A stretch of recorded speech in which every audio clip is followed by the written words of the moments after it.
Ese wigeze ubona ko hari abantu uhorana nabo ariko aho kugira ngo bakuzamure ugasanga ahubwo bakumarira imbaraga n'ibyishimo byawe? Hari imvugo ivuga ko uri mpuzandengo y'abantu batanu uhorana nabo cyane. Niba abo uhorana nabo ari abantu badafite intego cyangwa se bagukururira hasi, nawe bishobora kugusubiza inyuma nubwo waba ufite inzozi zikomeye. Rero muri uyu mwanya tugiye kureba uburyo butanu bwo kumenya inshuti z'ukuri n'izigukerereza mu rugendo rwawe. Ikintu cya mbere ugomba kumenya ni ukureba uko bakira intsinzi yawe. Inshuti y'ukuri yishimira intambwe uteye nk'aho ari iyiteye, nk'aho ari iye. Ariko niba ubona umuntu agahita ahindura isura cyangwa se agashaka amagambo agabanya agaciro k'ibyo wagezeho, uwo muntu ntabwo yishimira iterambere ryawe. Ariko inshuti nziza ntizigutera imbaraga zo gukomeza, ntizikugabanye, ntizigutakariza agaciro, ahubwo akaba arizo zigusunikiriza mu gukomeza bya bindi watangiye.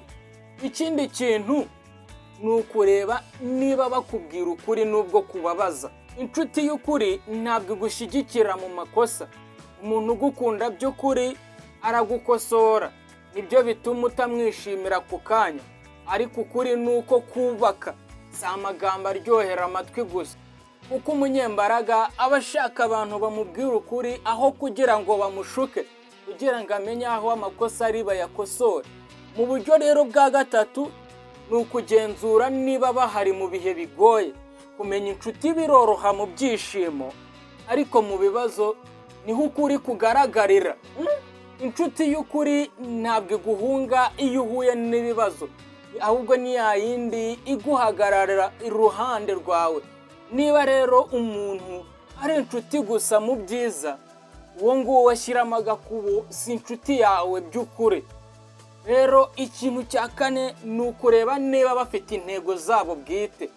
Abantu badafite icyerekezo bashobora kugukururira mu buzima budafite aho buganisha.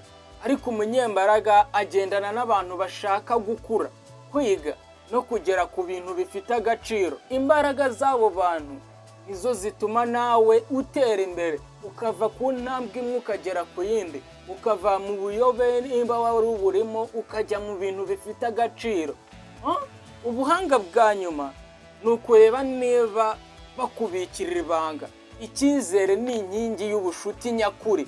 Niba umuntu ashyira ibyawe ku gasozi cyangwa se akabikoresha mu kukwangiza, uwo si inshuti nyakuri. Kuko inshuti nyakuri irinda isura yawe, ndetse n'iyo waba udahari ikahakubera.